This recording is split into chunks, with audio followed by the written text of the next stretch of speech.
I had been married to my childhood sweetheart for 3 years, and we were recognized as the model couple in our circle. When I came home early, I caught my husband and my best friend entangled passionately on our wedding bed. In my past life, after I broke down crying and making a scene, my husband said I was disgusting. This time, I calmly closed the door and stepped back out. Then I took out my phone, opened a live stream with millions of followers, and aimed the camera at that closed door. Hey, everyone, today I'm putting on a show for you called Catching the Cheater in the Act. One on the phone screen, the comments exploded instantly. Wait, isn't this an antique appraisal stream? You're catching cheaters now. Holy shit, what kind of newfangled live stream content is this? I love it. Stop shaking the camera. Focus. Is there a sound behind the door? Why can't I hear anything? I aimed the phone's microphone at the crack in the door. The ambiguous gasps and the obscene flirtatious words, transmitted through the electrical signal, spread clearly across the entire internet. The number of viewers in the live stream room instantly skyrocketed from 10 million to 15 million, 20 million. The numbers were still jumping wildly. I hear it. Holy X. That's my idol Gu Huaiyan's voice. Who is that woman? Tencent CEO Gu, famously devoted to his wife. His wife Shen Qianyu is the top socialite of our city. That's a lot of info. I'm hitting retweet right now. Brothers, come watch the heavyweights go at it. I watched the barrage of comments scrolling at lightning speed, a cold smirk curling on my lips. In my past life, I burst through the door like a madwoman, hysterically screaming at that cheating pair on the bed. All I got in return was a slap from Gu Huaiyan, reeking with disgust, while Suwan snuggled in his arms, weeping like a rain-soaked blossom. They joined forces to have me committed to a mental hospital, seized everything my Shen family owned, and finally left me to die of illness in that freezing cage. Now that I've been given another life, I won't be so stupid again. I will make them lose their reputation and end up with absolutely nothing. I adjusted the camera angle to make sure I could capture the most explosive scene, then shoved the door open wide. There was a loud bang. Everything inside the door was laid bare before more than 20 million viewers on the wedding bed. Two naked bodies were intertwined. The man was my husband of 3 years, Gu Huaiyan. The woman was my best friend of 10 years, Suwan. Startled by the noise, they turned their heads in panic when they saw it was me. A flicker of panic crossed Gu Huaiyan's face, but he quickly composed himself, even showing a hint of impatience. Shen Qianyu, what kind of fit are you throwing now? He leisurely pulled the blanket over himself and Suwan, his tone full of reproach as if I were the unreasonable intruder. Suwan, on the verge of tears, curled up in his arms, her bare shoulders covered with ambiguous reddish marks. Qianyu, don't misunderstand, Huaiyan and I, we just had too much to drink. The exact same opening lines as in the previous life. I said nothing, only slowly aimed my phone camera at their faces. Gu Huaiyan finally noticed the phone in my hand and the skyrocketing number of livestream viewers on the screen. His face turned from white to green, then from green to black. Shen Qianyu, what are you doing? Turn it off now, he roared.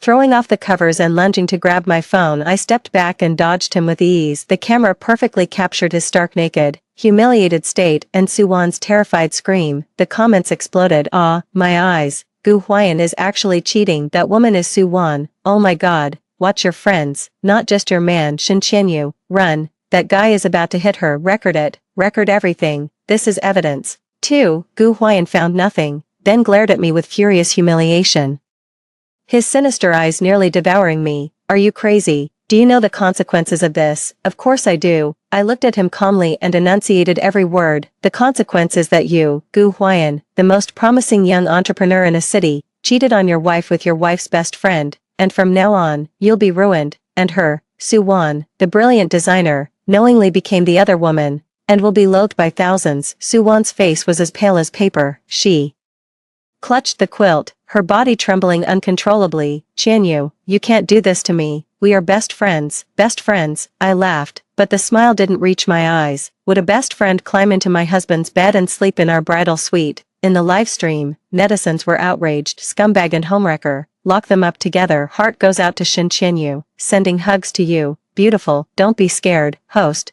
We're all here for you. The police have already been called. Gu Huaiyan's pupils contracted sharply when he saw the words, police have been called. He couldn't afford to have a criminal record, and the Gu family couldn't bear the shame. His tone softened as he tried to calm me down. Qianyu, we've been married, don't make this so ugly. Turn off the live stream first, and let's talk properly. Whatever compensation you want, I'll give it to you. Compensation. I laughed as if I'd just heard the biggest joke of all time. Gu Huaiyan, do I look like I'm short of Money, what I'm short of is the life you people hounded me to death for, in my past life. What I want, you can never give. No sooner had the words left my mouth than a frantic knocking came from outside the door. Police, whoever's inside, listen up. We've received a report that an illegal livestream is taking place here. Open the door immediately for inspection. The faces of Gu Huayan and Su Wan turned a complete dead gray. 3. The arrival of the police felt like the climax of a farce. The flashing police lights cast Gu Huayan and Su Wan's pale faces in flickering shadows. They scrambled to find their clothes,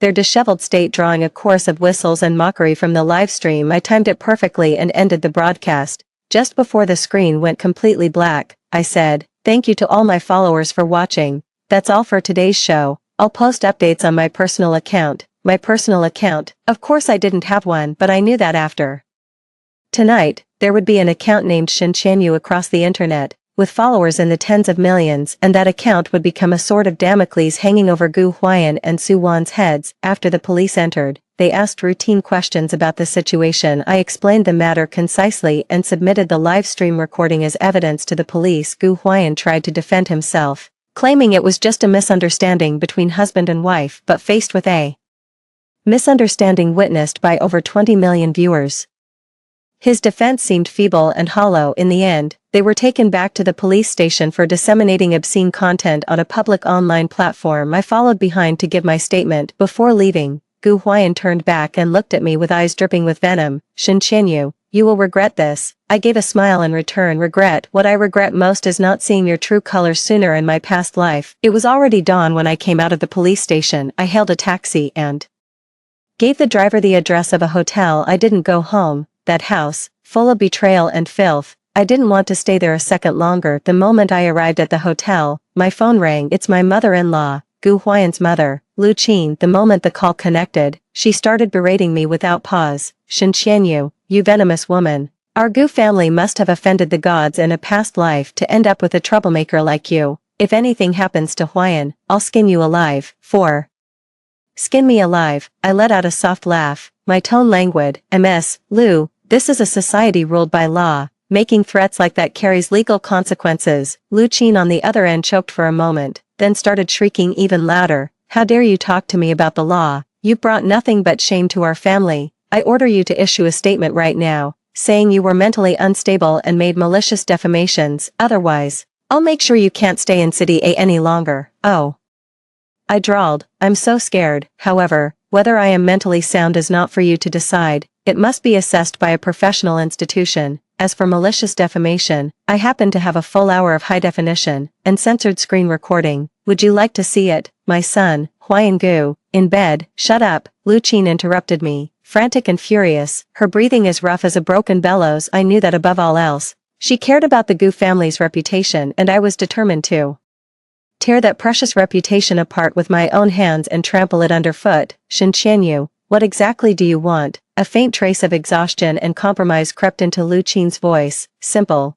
Leaning back against the soft sofa in the hotel, I gazed at the morning light outside the window. "A divorce, and furthermore, I want Gu Huayan to leave the marriage with nothing." "In your dreams," Lu Qin shrieked. "You won't get a single cent of the Gu family's assets." "Is that so?" I said slowly. "Then we'll see each other in court. When that happens, that video will likely be submitted as evidence and played openly in the courtroom. Oh, and I'll also invite the best media friends in City A to sit in on the proceedings." I'd even come up with a headline, "Secrets of the Rich and Powerful, the Courtroom Romance of the Gu Corp CEO and his Socialite Bestie." On the other end of the line, there was a long, dead silence. I could imagine how twisted and hideous Lu Qin's well-maintained face looked at that moment. After a long while, she finally squeezed out a few words through gritted teeth. "Where are you?" "Had a change of heart," I chuckled. "Then have your lawyer contact me." "Oh no, make that my lawyer." I hung up and tossed the phone aside. I knew this battle had only just begun. Lu Qin would not take this lying down, and Gu Huayan and Su Wan would never just wait for their doom. Sure enough, within half an hour,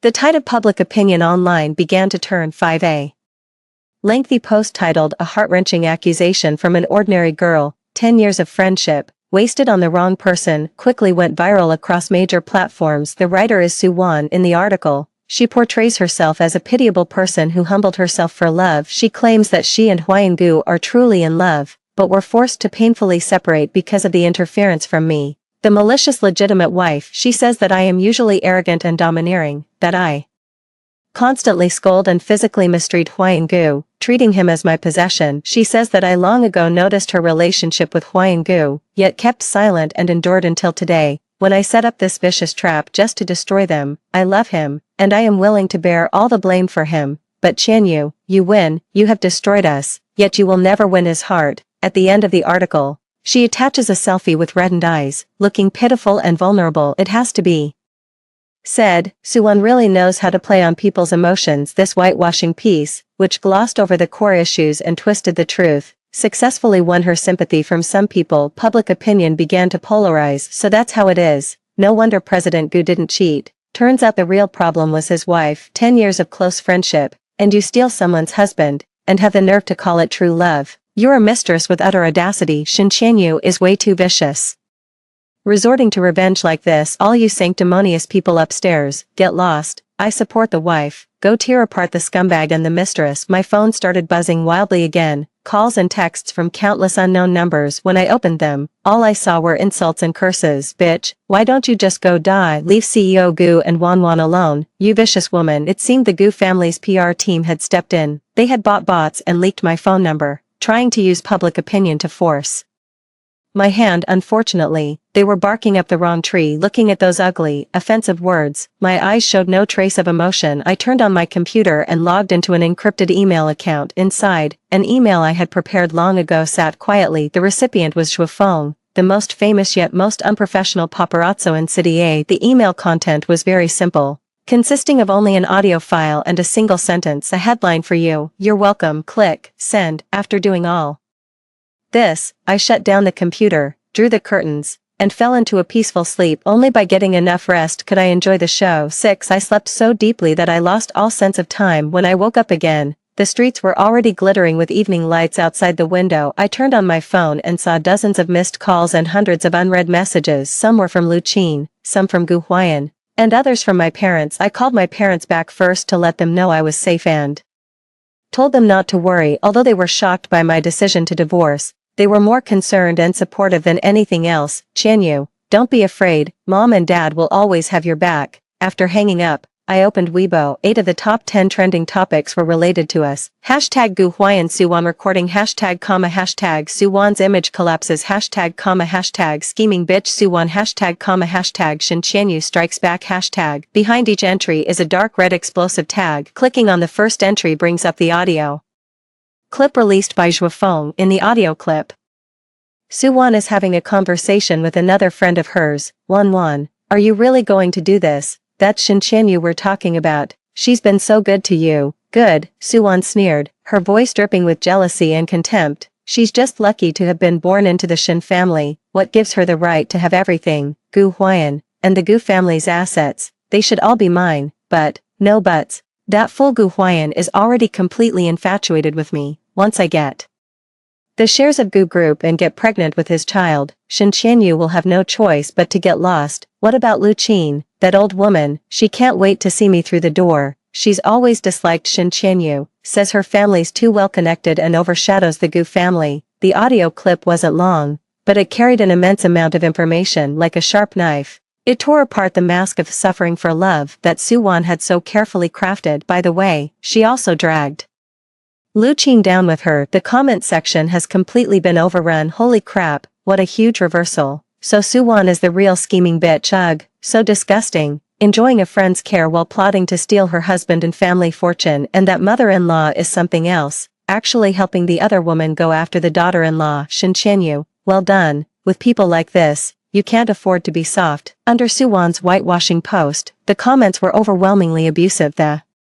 people who had sympathized with her quickly switched sides, lashing out even more viciously than anyone else. 7. My phone rang again. This time, it was an unfamiliar number. I answered it. Miss Shin, this is Fu Yunsen. The voice on the other end was deep, pleasant, and carried a reassuring steadiness. Fu Yunsen, the most renowned divorce lawyer in City A, undefeated in a decade of practice. In my past life, I had wanted to hire him, but Lu Qin got to him first. She bought Fu Yunsen out with an exorbitant contract, making him Gu Huayan's attorney of record. In the end, I was utterly defeated in this life. I will never give her that chance again. Attorney Fu, hello, I think you should already know why I'm here. Of course, Fu Yunshan chuckled lightly. The Gu family called half an hour ago. However, I turned them down. Why? I was somewhat surprised, given Lu Qin's methods. The price she offered was something Fu Yunshan simply could not refuse, because Fu Yunshan paused, his tone taking on a hint of amusement. I find your livestream far more intriguing, Miss Shen. You are a very interesting person. I raised an eyebrow. You flatter me, Attorney Fu. So, shall we talk about my case? Of course. 10 o'clock tomorrow morning at my law firm. Does that work for you? Yes. Hanging up the call, I looked at the night view outside my window, feeling a sense of calm I had never known before. Fu Yunshan was the most important piece on my chessboard of revenge. With him on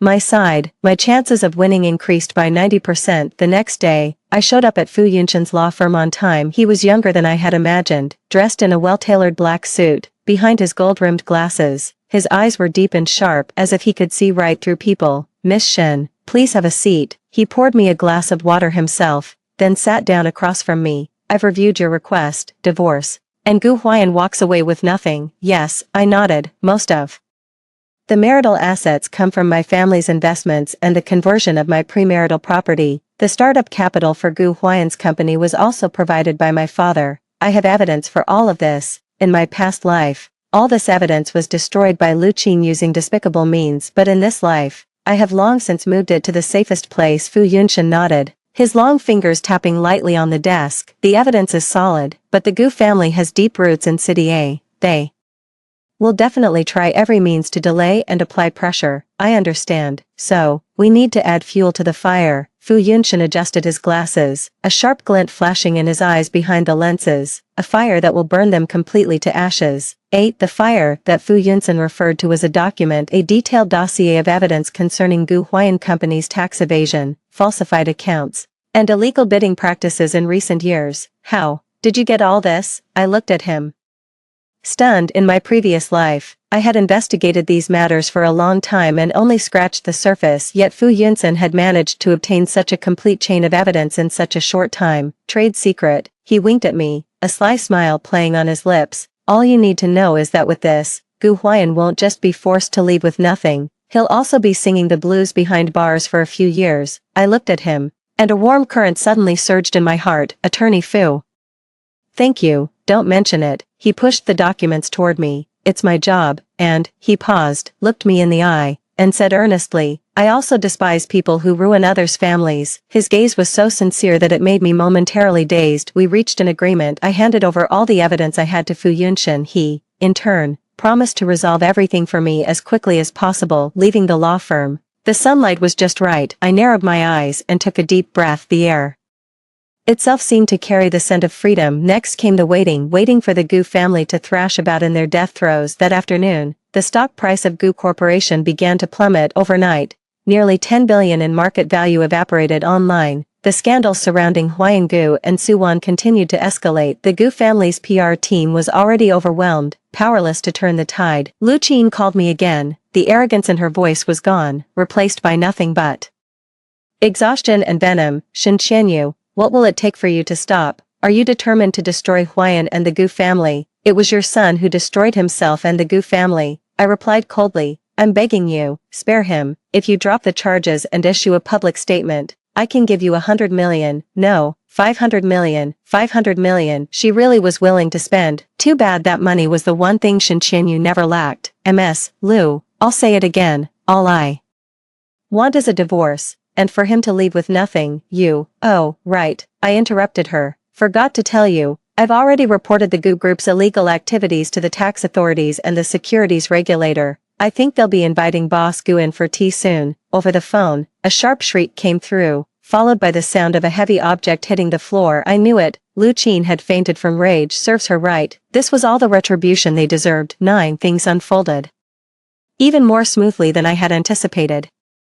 The joint investigation team from the Tax Bureau and the Securities Regulatory Commission swiftly entered the Gu Group. Faced with the irrefutable evidence provided by Fu Yunshan, Gu Huayan was left without a single word to defend himself. Tax evasion, financial fraud, illegal misappropriation of public funds. Each charge alone was enough to doom him beyond redemption. The Gu Group was sealed off, and all its assets were frozen. As the legal representative, Gu Huayan was taken into criminal Detention, the city's youngest and most promising entrepreneur became a prisoner overnight. This news, like a bombshell, once again rocked City A. Yet I, the central figure of this storm, remained exceptionally calm. I moved back to the Shin family home. My parents didn't ask many questions, simply and silently preparing everything for me. My father patted me on the shoulder and said, "Qianyu, well done. A daughter of the Shin family cannot be bullied." My mother, her eyes red, held me and said, "It's good to have you home, it's good to have you home." The warmth of home finally allowed my nerves, strained for days, to relax. A few days later, I received a call from Suwon. Her voice was hoarse, desperate. "Shin Qianyu, you win. Are you satisfied?" "I didn't win," I said calmly. "I just took back everything that should have been mine." "You destroyed him, you destroyed me too," she shrieked hysterically. "I got fired.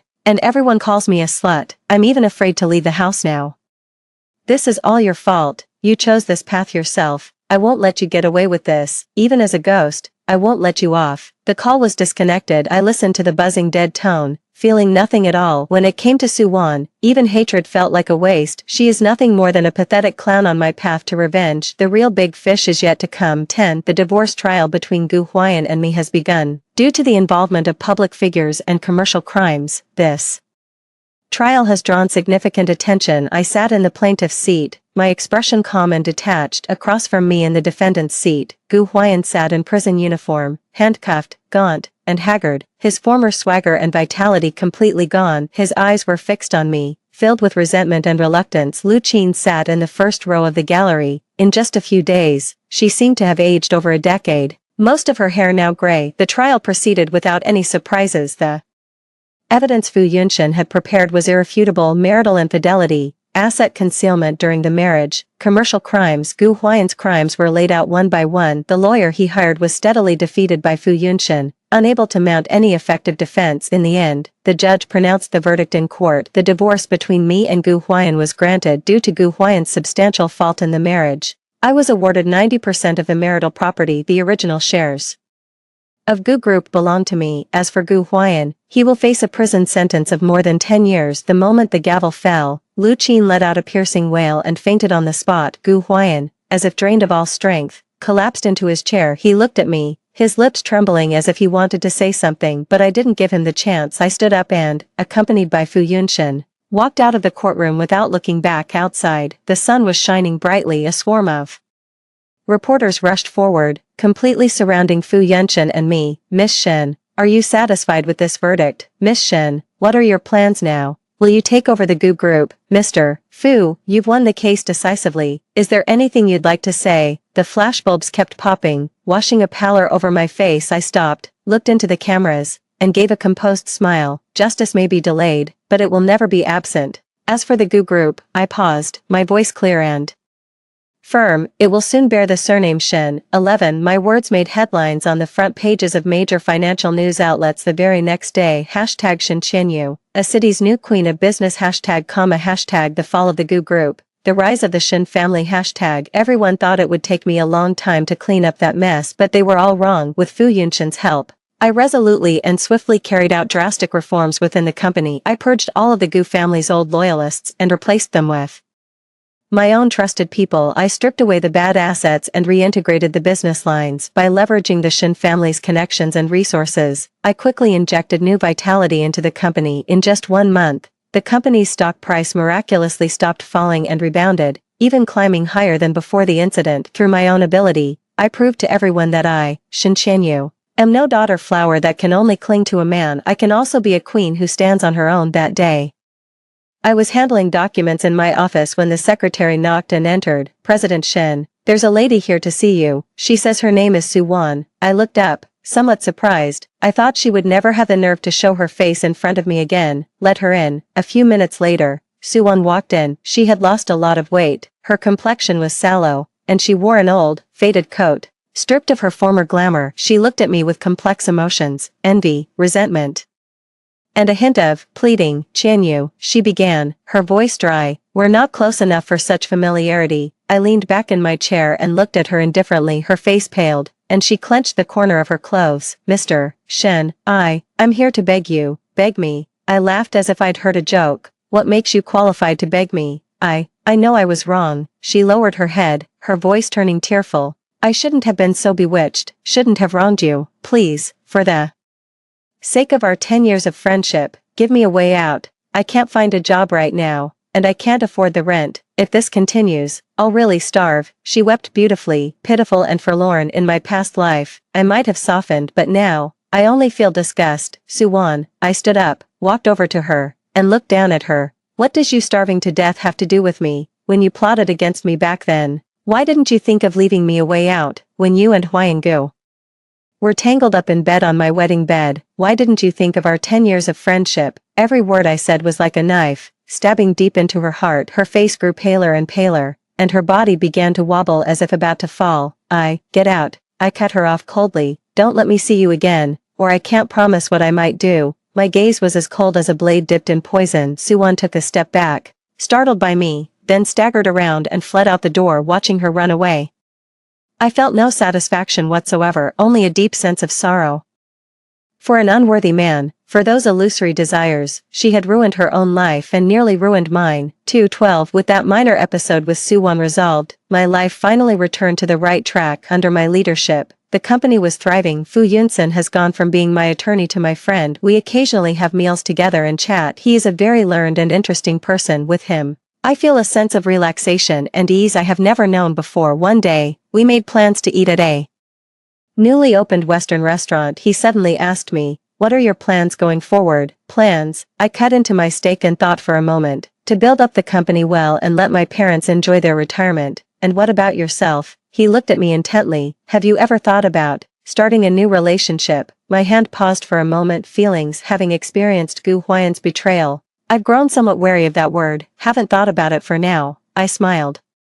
"Once bitten, twice shy. That snake has already been caged." Fu Yunshun's voice was very soft, "And besides, not every rope that looks like a snake will bite." His gaze, ardent and sincere, made me a little afraid to meet his eyes. I lowered my head and changed the subject. "Come to think of it, I've always been curious. Why did you help me back then? The conditions the Gu family is offering you should be far better than what I can give." Fu Yunshun was silent for a moment. "Because my mother once went through something similar to what you're experiencing." His voice carried a faint, almost imperceptible trace of sorrow. "She was driven mad by my father and his mistress working together, and in the end, she jumped to her death." I was stunned. I hadn't expected him to carry such a heavy past. "I'm sorry, I didn't know." "It's okay, it's all in the past." He smiled at me, but that smile was a little forced. From that moment on, I vowed to become the best lawyer and seek justice for all the women who had been let down. "So, when I saw your live stream, I knew I had to help you." "So that's how it was." I looked at him, my heart awash with mixed emotions. We are both people who have been hurt by betrayal. Perhaps that is why we connect so well. The meal ended in a rather somber atmosphere. On the way back, Fu Yunshun suddenly spoke. "Qianyu," he called my name, not Miss Shen. "Give me a chance.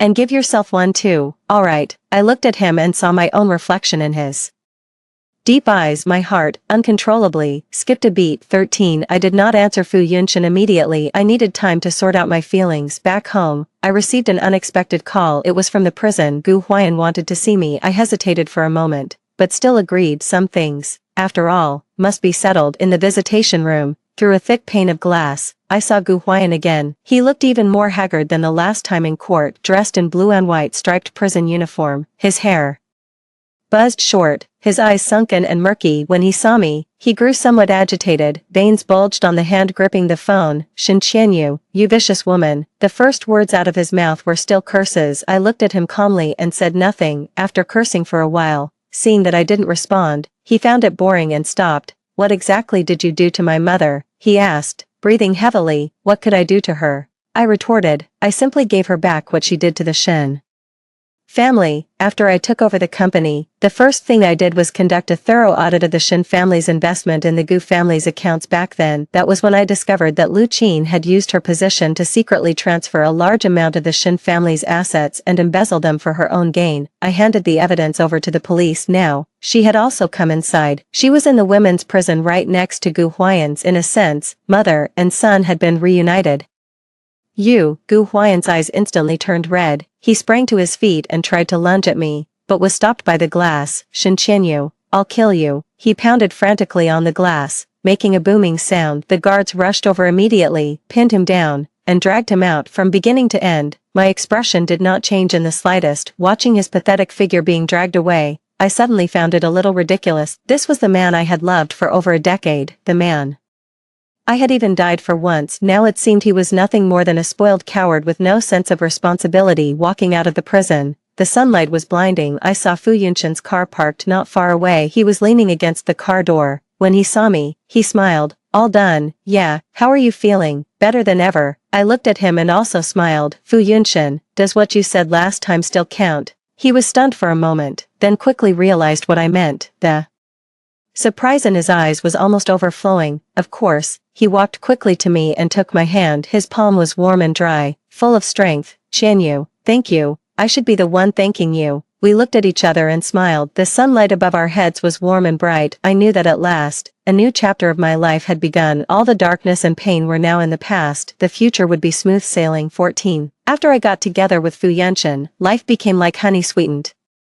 candy, just the right amount of sweetness. He was an irreproachable partner, gentle, considerate, and respectful of every decision I made. He remembers my menstrual cycle and prepares brown sugar water and heating pads for me in advance. When I am tired from work, he quietly massages my shoulders. He watches boring idle dramas with me and laughs along when I criticize the plot. Every day with him is filled with small, warm moments of happiness. Only then did I realize that love can be like this, not possessiveness or control, but mutual support and a meeting of souls. My career has been getting better and better under my leadership. The Shin Group has firmly secured the top position in the business world of City A. I have become an idol and role model to countless women. Occasionally, I still hear news about Gu Huayan and Su Wan. I heard that Gu Huayan behaved poorly in prison, repeatedly violated the rules, and had his sentence extended. As for Lu Qin, due to her advanced age and poor health, she fell seriously ill in prison and passed away not long after. As for Su Wan, her fate was the most tragic. That day, while I was reviewing a financial report, Fu Yunshen suddenly pushed the door open, his expression rather grim. Qianyu, take a look at this. He handed me his phone. On the screen was a piece of social news. #woman found dead under overpass, showing no signs of life. In the accompanying photo, the unrecognizable woman curled up in a filthy corner vaguely resembled Su Wan. The report said she died of a drug overdose.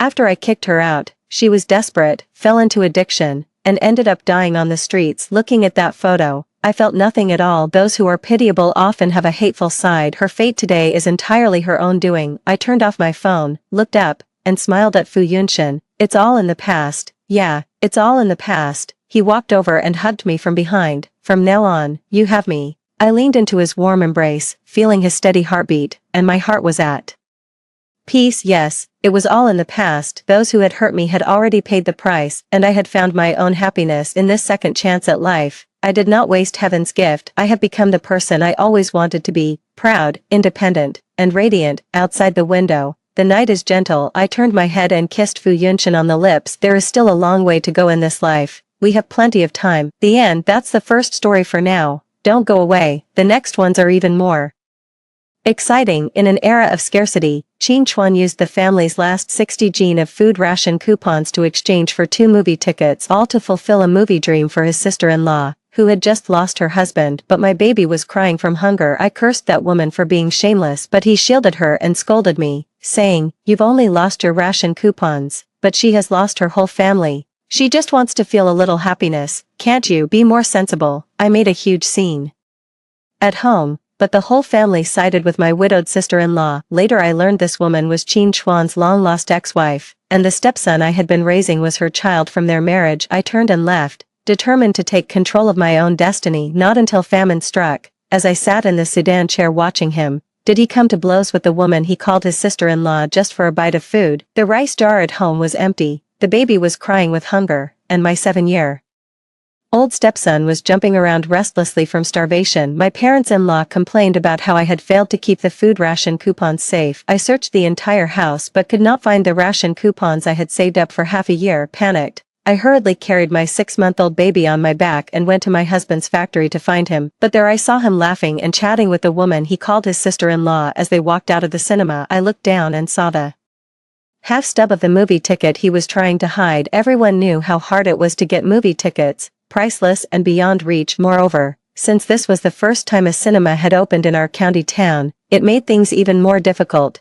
those tickets must have taken him a long time to finally obtain. Right, yesterday, the neighbor's son raised a ruckus all night long, and his parents, who usually indulge his every whim, were driven to yell. Watching just one movie would mean the whole family going hungry for 3 months. That's a full 60 gene of food coupons. Who in their right mind would be willing to spend that on a movie? The neighbor's family has 3 people, both parents working, while my family has 7 people with only 1 income, yet my husband went to see the movie without a second thought. I remember when I first heard the word movie, I was full of longing. I couldn't imagine what it would be like to have someone singing, acting, and fighting inside a little screen. What would that even look like? Back then, Tan Chuan poked the tip of my nose and promised, when we finally get a cinema here, I'll be the first to go watch a movie with you, as long as you are happy, everything is worth it. But now he doesn't even dare mention a single word about the movie to me. For another woman, he was willing to spend 3 months worth of his family's food coupons just to please her. When Liang Yuan saw me approaching, she froze for a moment, clearly noticing Qin Chuan's actions as well. She opened her mouth as if to say something, but then glanced at the baby in my arms and flinched. Qin Chuan stepped forward to shield her, comforting her. It's okay, I'm here. She's the older sister-in-law, you're the younger one. It's not right for a younger sister-in-law to disrespect the older one. She won't mind. Liang Yuan playfully punched him in the chest and scolded. It's all your fault for insisting on exchanging for movie tickets, a man with a wife and child acting so impulsive. Now the younger sister-in-law has come to confront us. Alright, we've watched it, don't tell me you weren't happy. As long as you, my sister-in-law, are happy, it's all worth it. This is my duty as a younger brother. But it's all my fault that we didn't bring your wife along. She doesn't have the time, with the baby and the household to take care of. Don't blame yourself, it's just a movie, after all. I can still treat you, sister-in-law, to it. They acted as if no one else was there, their atmosphere familiar and intimate. Before I could speak, Qin Chuan said in a low voice, whatever it is, we'll talk about it at home. I'll give you the explanation you want. I glanced down at the baby in my arms again. At that moment, he was so hungry that his eyes were teary, and he let out weak, pitiful whimpers. He gave me a deep look, the reproach in his eyes unmistakable. He resented me for playing mind games, using the baby as leverage to get my way. But with so many people coming and going around us, it was hardly the time to confront me. Still not heading back, who else's wife would make a scene holding a baby outside the cinema? With that, he took the lead and walked off with Liang Yuan, engrossed in their own world. As the sun set, the two of them chatted and laughed, discussing every little detail of the movie like a loving husband and wife. A month ago, Qin Chuan brought a woman home.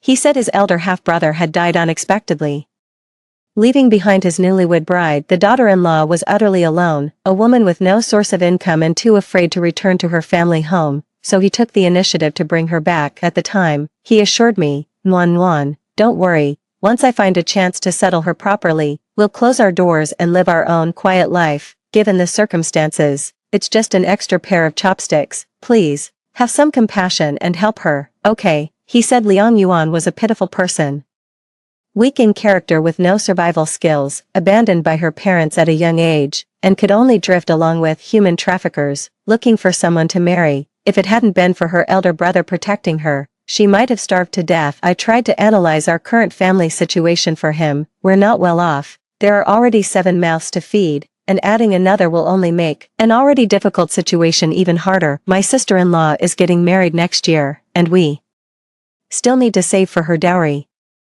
His father and mother currently have no income at all, and his 7-year-old son is about to. I was going to school, but instead I stayed home taking care of the baby. But he said, it's okay, I've got everything under control. Everyone else has agreed, they're just waiting for my answer. Seeing his sincere plea, I couldn't bear to let others talk behind his back, so I gritted my teeth and agreed. That very day, he brought the widowed sister-in-law into the house. It turned out he had already had her waiting outside the door, counting on the fact that I wouldn't refuse, and even if I did, he would always find a way to make me say yes. In that case, why go through all this trouble? After bringing her in, he busied himself clearing out the largest sunroom in the house, the one newly built, which he had promised to give me after I finished my postpartum confinement. That was supposed to be my new room. I blurted out, Qin Chuan, isn't this the room you promised me? He went ahead and gave the room he had promised me to someone else without even asking my opinion. Did he ever care about me at all? What are you making a fuss about? She's your sister-in-law and just lost her husband. It's just a room.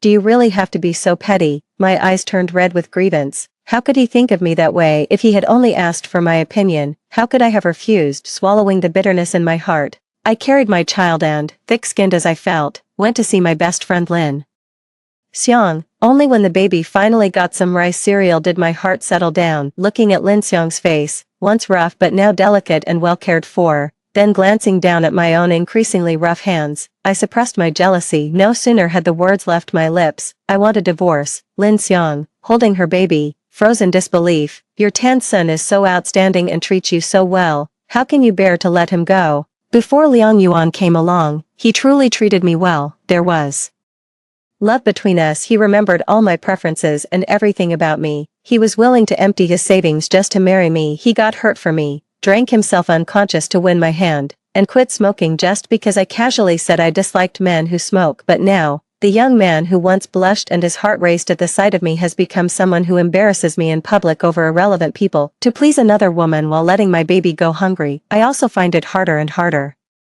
to remember the good things he once did for me. He brought a woman into the house, calling her his widowed sister-in-law, and traded 60 jin of ration coupons for movie tickets. I told Lin Xiang everything that had happened today, my face expressionless, as if I were recounting someone else's story. Lin Xiang wanted to stand up for me, but I stopped her. After driving her away, do I still have to go on living with him? What if there's another Liang Yuan? He hasn't changed, he just doesn't love me that much anymore. I was clearly not sad, yet scalding tears fell like this. I thought I would be the exception, but it turned out the outcome was the same. I said firmly, I've thought it through very clearly. I don't want to stay with him anymore. I want a divorce. There's a saying, out of sight, out of mind. Since his heart is no longer with me, why should I cling on? I thought Lin Xiang would advise me to endure it for the children's sake, given how hard life is, but she said she fully respects my decision, and that if I need anything I can always come to her. With her words as a booster shot, I became fearless. When I got home, steaming hot rice was already cooked in the stove. They called me over to sit down and eat. Tan Chuan looked at me cautiously and slipped something into my hand. It was the moisturizing cream I had been wanting for a long time. When I first mentioned it,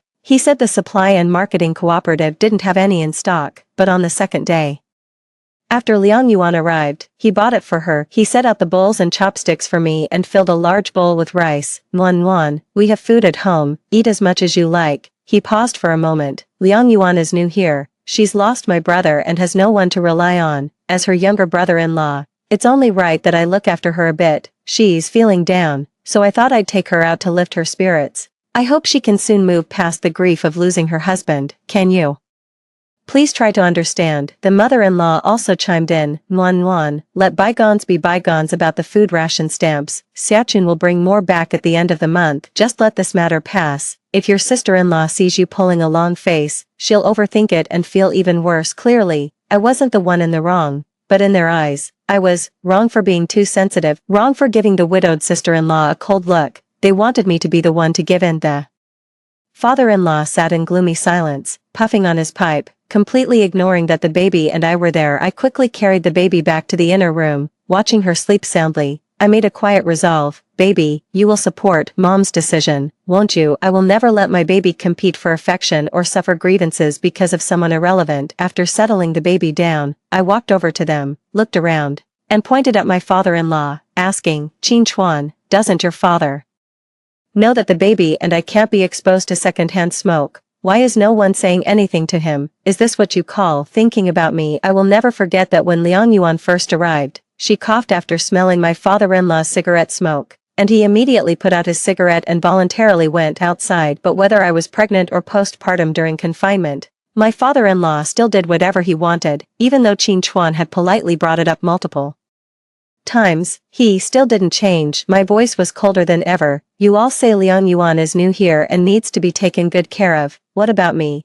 Am I not new here too? When she first arrived, I gave her my best bedding, clothes, and daily supplies, whatever she needed, as long as she asked. When did I ever fail to provide it for her? I'm still taking care of the baby, yet I still get up early and work late to serve this family. Doing housework, cooking, laundry. Has my sister-in-law ever helped out? 60 jin of food coupons for 2 movie tickets. How big a fortune do you think we have to waste like that? The baby is still hungry. How do you expect me to manage? If you won't think for me, at least think for the baby. the new year is coming soon, without food coupons. Do you expect the whole family to starve to death? The fury in his chest nearly burst through. Realizing just how much grievance I had suffered for his sake, he had known all along, the one who once promised to treat me well was just paying lip service. Yet when it comes to others, his drive and execution are terrifyingly strong. The father-in-law pulled a long face and kicked the dog by his foot to vent his anger. Humph, quite a temper. Qin Chuan's face showed guilt, while the mother-in-law's lips twitched as if to speak. Just then, an unusual sound came from the door. Liang Yuan appeared at the entrance with my 7-year-old stepson, carrying bags and bundles. I didn't realize my presence would affect your life so much. I'll leave, then, as Liang Yuan's tears fell. Everyone else panicked, gathering around to comfort her, helping to carry her newly purchased items back inside. In her room I saw her holding things like candy, snacks, body wash, shampoo. Qin Chuan's expression instantly turned cold. Can you stop being so unreasonable? Any guest who comes is a guest. If you keep this up, the neighbors will see, and every time you go out, people will laugh at you. As for Dad smoking, I'll talk to him about it. Mom will take care of the simple chores like cooking and laundry. You just stay at home with the baby. I'll figure out the food ration tickets. At least we won't starve. As for Liang Yuan, she's about to start work, so she'll only be home less often. Life is forcing our hand right now, so just bear with it. Going to work, I immediately thought of the job the supply and marketing cooperative boss had promised me before my leave, and cautiously asked, I'm also going to work in a few days. I was going to start work in a few days, and I'd already arranged it with the supply and marketing cooperative boss. He cut me off. I've already spoken to the cooperative about that job. Liang Yuan will take your place. He said it so matter-of-factly. Jobs at the supply and marketing cooperative were something countless people would fight tooth and nail for, and now, with a casual remark, he wanted me to hand over my job as his favor to someone else. How could he be so shameless? My blood boiled. For the first time, I found him utterly hypocritical and disgusting. That's my job. What gives you the right to decide for me? He explained. You just stay home and take good care of Xiaobao and Qin Ke. My parents are too old and unreliable. You need to be more attentive at home. Besides, I can still support this family. You don't need to work diligently. Just focus on taking care of your health. Liang Yuan just arrived and can't find a job for now. She's the best person to take over your work. Without allowing me to ask further, he turned and went into Liang Yuan's room. Now he makes decisions without consulting me or watching my expression. My 7-year-old stepson, caught off guard by this commotion, shoved me. I don't like you anymore. Left alone in the yard, I fell to the ground. Around me came fragments of conversation, each of them taking turns comforting their newly arrived sister-in-law, wife, and aunt. Only I am the outsider. When I first arrived, my stepson was dressed in a sloppy mess, his face covered in snot and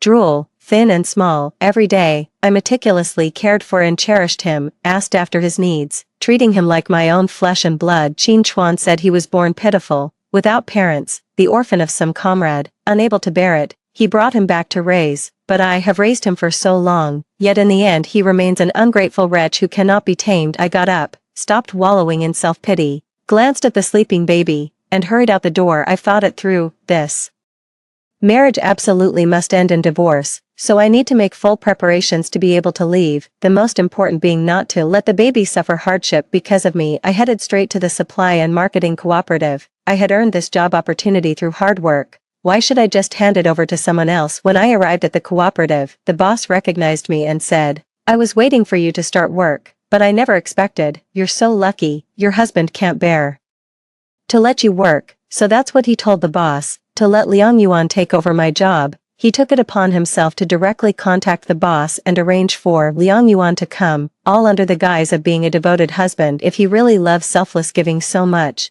why doesn't he give his own sister's job to his dear widowed sister-in-law? I explained the situation to the boss and made it clear that I would definitely come to work, starting tomorrow. The boss's wife was very understanding and said she would hold the position for me, and that I could bring the baby if I needed to. After landing a good job, I went to consult about divorce proceedings. There was no way I was taking the house, but as for other things, the radio, the television, and the bicycle, I was determined to have them all on my way back. Aunt Jean from the neighboring village spotted me from a distance and beckoned me over, looking mysterious. She is my mother-in-law's sworn enemy, the two of them usually keeping as far apart as possible. I shuffled slowly over to her, and she didn't seem to mind. Is your Tan Chuan still treating you well? seeing my confused face, she continued on her own, "Sister, you really are so tolerant. He's already moved his ex-wife back home, the whole family living together happily, and you don't have any objections, TSK. Today I saw her coming back from the supply and marketing cooperative with bundles and bundles of stuff, and that money and those tickets were all given by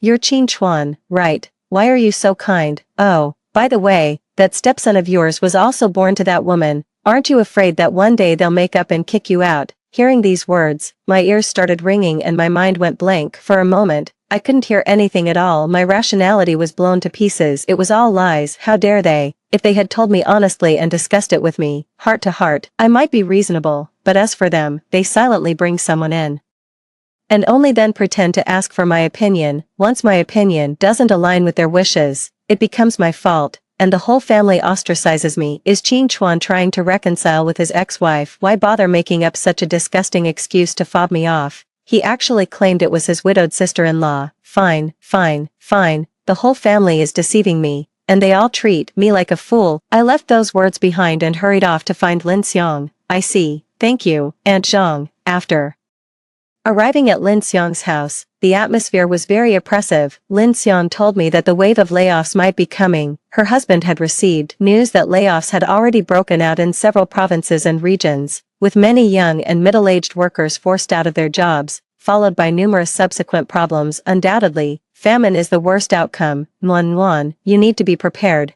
especially since that idiot Qin Chuan traded 60 Jin of food coupons for movie tickets. He is out of his mind. If the wave of layoffs really hits here, you'll starve to death if you stay with him. I told Lin Xiang everything I had learned. Her husband was so angry that he wanted to teach that guy a lesson for me right away. I only gave him one request: do everything possible to help me divorce him as soon as possible. I need to secure my rightful share before the layoffs come. When I got home, loud laughter came from inside. Everyone seemed happy and harmonious. No one bothered to worry about where I had been. The moment I opened the door, the laughter stopped abruptly. Without looking at them, I went straight to the bedroom to see my baby. After entering the inner room, Qin Chuan brought over a bowl of soup. "I noticed you haven't eaten much. This is the brown sugar and egg soup I made for you. It has brown sugar in it, and the eggs are from Mom to make it up to you. She said you have been working hard lately." Finally, he added, "This is only for you. No one else gets any. Not even Liang Yuan. Can you stop being upset now?" In his eyes, my behavior right now was just being upset, unreasonable, stewing in silence, jealous. But I had already made up my mind. I gave myself a week to prepare everything. Once I am ready and have secured a good life for my baby and myself, I will leave, divorce him, and let their family was reunited. I didn't stand on ceremony. I took the soup and started drinking it. My baby still needed to breastfeed, so I couldn't afford to be hard on myself. After finishing, I set down the bowl, where the TV used to be. A box had taken its place. I thought he had a change of heart, but here was the catch: trading a bowl of egg drop soup for a TV. Quite a shrewd calculation. Qin Chuan, sensing my gaze, explained awkwardly, "Kuer keeps asking to watch TV, and if we leave it in our bedroom, it'll disturb the baby too. So, where did you move it?" Then I remembered when I passed by Liang Yuan's room earlier, the whole family was in there. So that's where the TV had gone. I let out a cold, sarcastic laugh. "Whose idea was it? You moved the dowry I brought into our marriage into another woman's bedroom. Can you stop calling her another woman? She's your sister-in-law. What I don't get is, why can't you just get along with her? One person, how could she possibly offend you? This is about the movie tickets, isn't it? I promise, next time I can get tickets, I'll let you have them to go watch the movie, fair and square." "Alright, besides, you don't even have time to watch the TV. Why hog it? You're acting like some miserly Scrooge right now. What difference does it make whose room the TV is in?" I glanced at our sleeping baby, suppressing my emotions as hard as I could. After arriving in the living room, I sneered at him. "Are you sure you've been fair and impartial?" Pointing at the pile of Liang Yuan's belongings in that room. "How long have I been married to you? Have you ever bought me as much as she bought today? 60 whole Jin of food coupons, and you just traded them away like that? Only enough for one movie ticket. Do you think that's fair to me? The TV is my dowry, and no one is taking it. If you want it, then pay for it with money." It wasn't time yet, so I couldn't lose my temper and ask for a divorce right away. Instead, I needed to take the chance to convert whatever I could into cash and food coupons. Convert whatever was convertible. I wanted to see if they'd freak out when the famine came. With all those things that could be seen but not eaten, he shot me a deep, meaningful look, muttered that I was unreasonable, and slammed the door as he left. Seeing the commotion on my side, Liang Yuan glanced over at me and curled the corner of her mouth, showing off the new clothes she had bought today. Then she held her stepson in her arms and deliberately asked, "Xiao Ku, do you prefer staying in my room or in Auntie Nuanyuan's room? I have toffee and a TV for you to watch in my room, you know." I ran straight to her room, quickly grabbed the TV, turned around, and walked out the door. Liang Yuan stamped her feet behind me while Tan Ke wailed loudly, calling me a bad guy and a hateful pest. My in-laws hurried out from the inner room and shouted after me, but when it comes to a race of speed, how could they ever catch up with me? I sold the TV to the supply and marketing cooperative and pocketed the food coupons myself. The shopkeeper recommended a new shipment of baby formula. After that, I didn't hesitate to buy it. From today on, the two of us won't be pinching pennies anymore. After marrying Tan Chuan, his family had many mouths to feed, and he was the only one earning a wage. Money was tight. To keep him from working too hard, I budgeted every single day, but when he didn't blink at spending 60 Jin of food coupons, I stopped feeling sorry for him. Back home, Tan Ku was still sobbing and fussing, while everyone else scrambled to comfort him. Tan Chuan was already waiting for me in the bedroom. By then the baby was awake, grinning at me happily.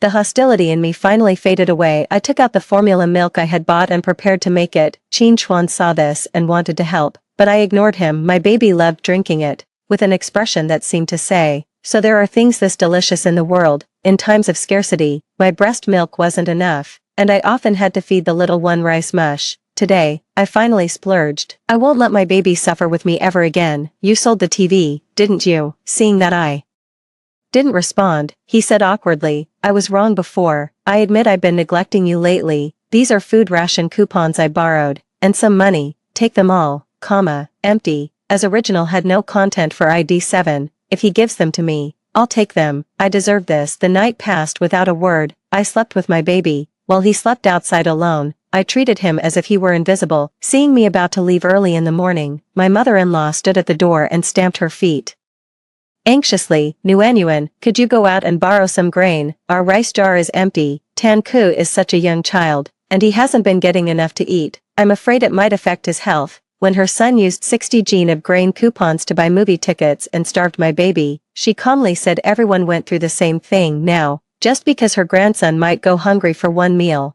she expects me to swallow my pride and borrow grain. My mother-in-law is an expert at this kind of trick. She knows I won't just ignore them. Over the years since I married into the family, she has hinted, openly and subtly, that I should spend my own dowry. "Mom, didn't you say I didn't need to worry about the food ration coupons? And didn't you also say that it's fine for kids to go hungry for a few meals, that it would make them easier to raise?" She looked startled, clearly not expecting me to talk back to her directly. By the way, these past few days when the baby and I were staying at Lin Xiang's place, we borrowed 10 Jin of food ration coupons. "If you have any, I need to pay them back." To her, I don't have any either. Afraid I might ask for anything else, she hurried off, not daring to spell it out, because Qin Chuan's factory had already started workforce optimization. If any scandal between a man and a woman broke out at home, Qin Chuan would be gone. And so many people are eyeing Tan Sun's position. Many people have started tightening their belts, and even those with grain at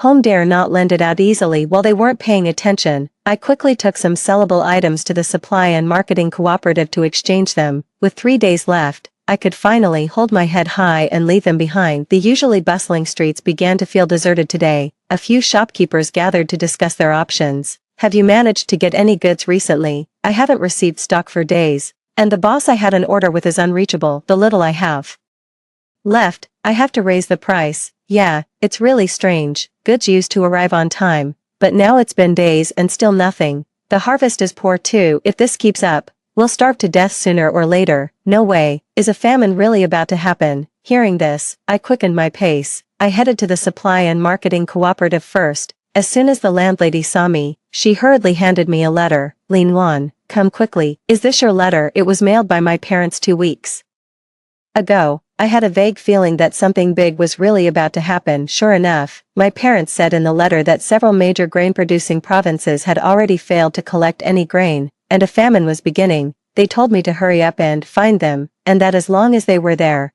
I would have something to eat. Second brother was a traveling peddler, spending years on the road. So his news was always the most reliable. Lin Xiang also brought her husband to the supply and marketing cooperative. I quickly prioritized exchanging several dozen jean of grain and grain coupons, as well as meat coupons for her. And along the way I told her the news from home, so I stocked up again on plenty of dried goods, meat, and grain. I soothed the worry in Lin Xiang's eyes. It's okay, you two get ready first, I'll leave with you tomorrow. I'm almost done here. If a famine truly struck, hoarding alone would not be enough, then, the horror of human nature would show itself in full force. Arson, rape, looting, and robbery would happen often. Only by fleeing far away would survival be the most important thing. After seeing Lin Xiang off, Qin Chuan arrived late with Liang Yuan, who was dressed very delicately, looking like she was going shopping rather than coming to work. Seeing me, Liang Yuan immediately stopped my busy figure. Nuan Nuan, you can go back and take care of the baby. I'll take care of this. From now on, this job is mine. She's so shameless. Don't you have any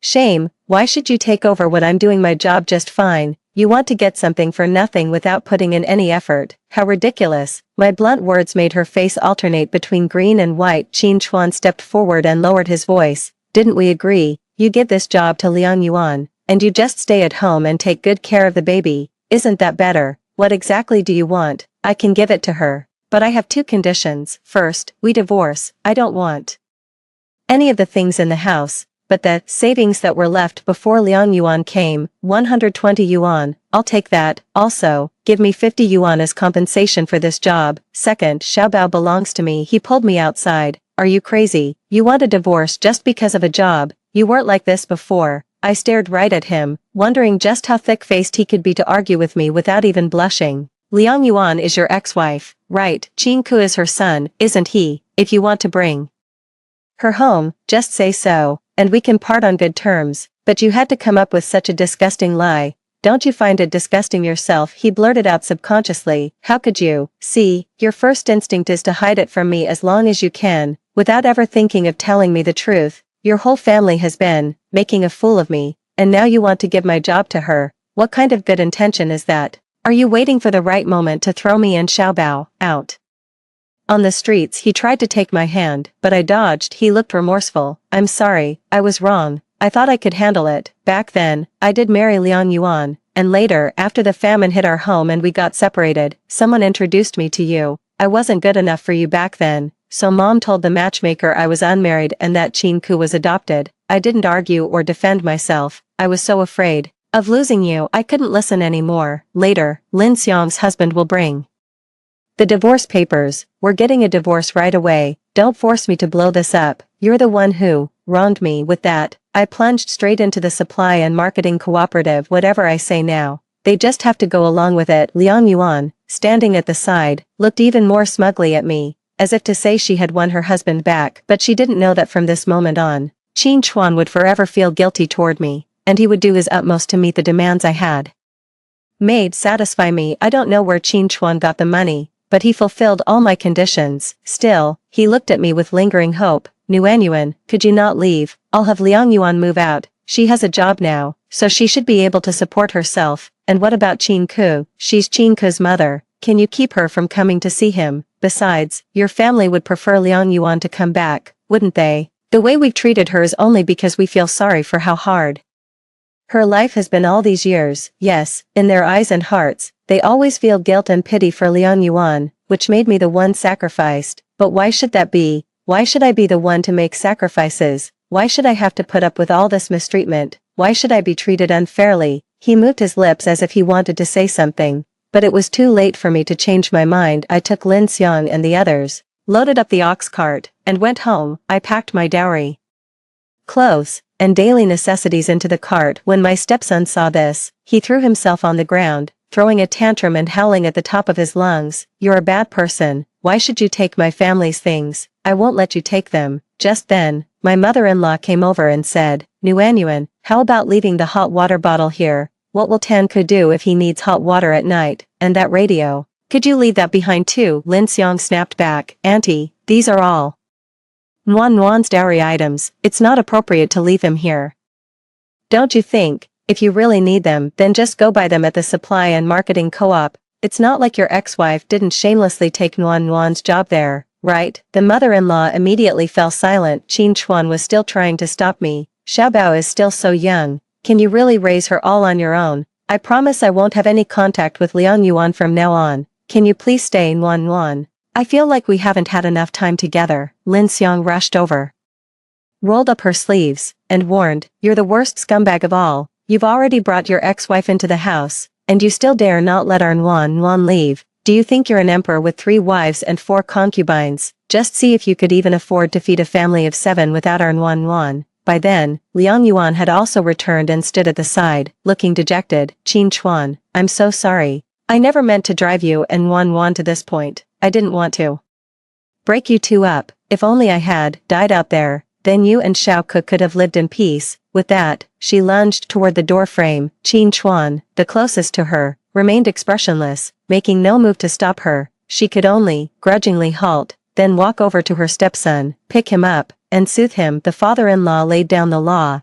If Lin Yuan wants to leave, let her. Liang Yuan has always been and will always be a daughter-in-law of the Qin family. Qin Chuan, don't throw away a watermelon just to pick up a sesame seed. I left them with this. My parents wrote that famine has broken out elsewhere. Look after yourselves. Tan Chen had a job, and Liang Yuan worked at the supply and marketing cooperative, with only 1 child at home. If they starved to death, it would truly be heaven's will. I turned around and left, holding Xiaobao in my arms. Tan Chen chased after me, his face bitter as he promised, "Nuan Nuan, I was really wrong. How about I take you to the movies at the end of the year? Please don't leave me." Okay, but I would not look back again. The further I went, the more anxious I felt. The road south grew difficult, and the crops around were mostly withered and decaying, with almost no wild animals in sight. Lin Xiang's father joked with us that if a famine really broke out in the past, even the tree bark would have been stripped clean. Along the way, we carefully guarded our belongings. More and more people began heading south, and supplies became increasingly scarce. On the 4th day after our departure, Lin Xiang's husband received word that the famine had indeed begun spreading to our area. At first, many factories shut down, workers were laid off, and it was said that Tan Sun's factory was affected too. Soon, in less than a week, supply and marketing cooperatives began closing. There was no way to get hold of many goods. Everyone shut their doors. The smarter ones had already started packing up their families to head south, but many of the main roads south were blocked, so people began moving toward the mountains. Our group of over a dozen people wandered for nearly a month before finally reaching the county town where my parents lived. Because my second brother had mentioned, thanks to the information gap, our family made thorough preparations for the famine to help more people. We did everything within our power. Days passed tensely and swiftly. My second brother and I went into business together. Whenever we saw a chance to make money, we took it, trading grain, clothing, shoes, and crop seeds. Gradually, we managed to gain a foothold in the county town. After saving our first pot of capital, the state made a breakthrough in hybrid rice technology. People rushed to plant hybrid rice, and we seized the opportunity to sell farm machinery, fertilizer, and buy up grain. In less than 6 months, I opened a shop, bought a car,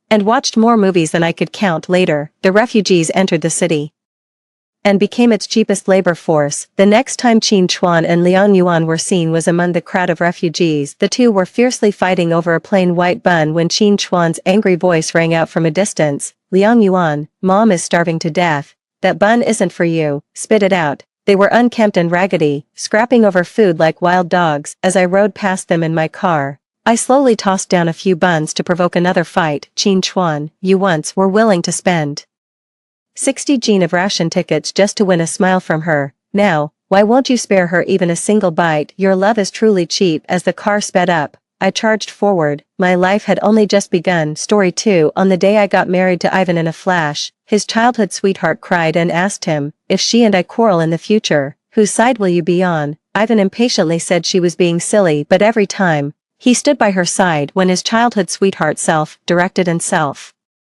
acted to be bullied. Ivan was convinced that I was the one who did it and forced me to clarify and admit my mistake on the internet. "Daisy, if you do something wrong, you should apologize." But he didn't know. Every time I apologized, it was the countdown to our separation. After going through the last 3 plots of being forced to apologize, I could leave the system and go home. Susan, a popular young actress, was exposed for meddling in the relationship between Ivan and me, knowingly being the Other woman, on the same day, she rushed into the studio and scratched my wrist when my manager, Lily, grabbed Susan and was about to call the police. Ivan arrived. As soon as he came, Susan shed tears. Ivan, people on the internet are scolding me. Can you ask Daisy to clarify for me? Everyone knew that she was the childhood sweetheart that Ivan had doted on and grown up with. Every time after she framed me and cried, Ivan would always think it was my fault. Lily also realized this and was so angry. Based on just one photo, why do you think it's Daisy? The photo exposing Susan was spread all over the internet. In the photo, Susan was standing on tiptoe, trying to kiss Ivan. Coincidentally, I happened to have a similar photo in my phone, so Susan insisted that I was framing her. I looked up at Ivan, about to explain, but he held my wrist. He always had a calm and composed look, but when his eyes fell on my bandaged wrist, he frowned. Does it hurt? The warmth of his fingertips came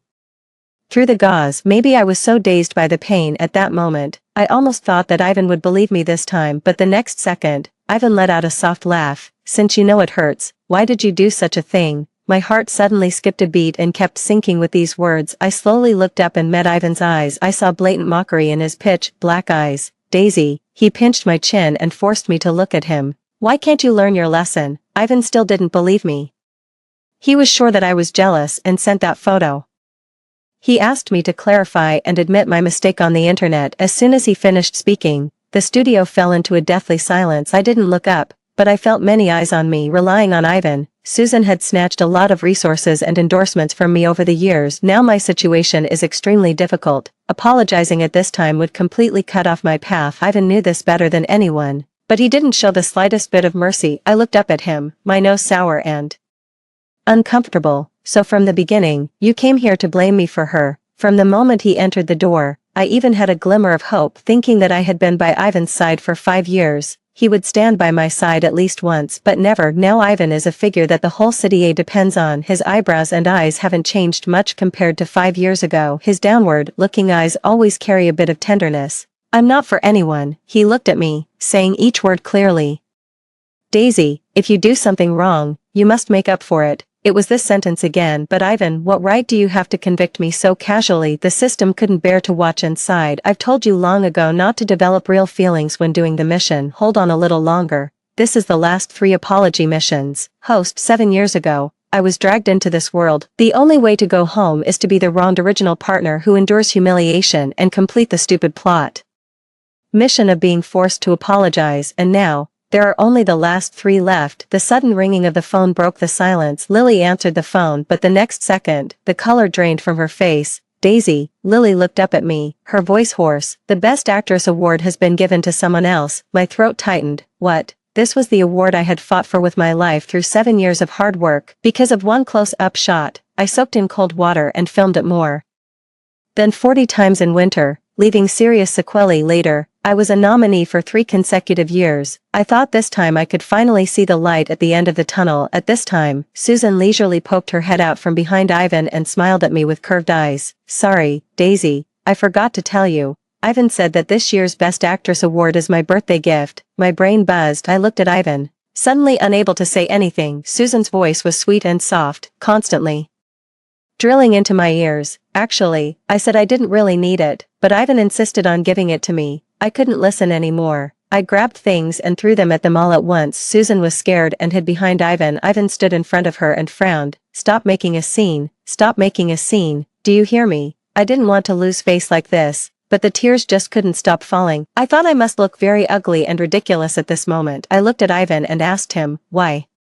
I got that with all my efforts. What right do you have to give it to Susan casually, not expecting such a big reaction from me? Ivan was stunned. It's just an award. I'll get you one with a higher gold content next time. Okay, don't cry. But Ivan, I don't have a next time then. As you wish. I'll apologize. In this way, I can also finish the plot as soon as possible and return to my world. The clarifying Twitter post was typed out by me, crying word by word in just a few thousand words. There was only one core meaning. I was jealous of Susan and maliciously took sneak shots to mislead netizens. After it was posted, a flood of abuse filled my Twitter. So disgusting. It turns out she took self-staged photos to hype. Susan has always said that she's a non-marriage advocate. Besides, she and Ivan have been childhood friends for more than 20 years. Just pure friendship. Stop being crazy and splashing dirty water, okay? Auntie Daisy is definitely not this kind of person. I've been her fan for so many years and I know her better. Daisy, if you're being threatened, change your avatar. Okay, stop trying to whitewash, no one cares. I hope Auntie Daisy and her fans go away. Suddenly, it darkened in front of my eyes. I don't know when Ivan came back. He blocked the screen so that I couldn't see these words that don't matter.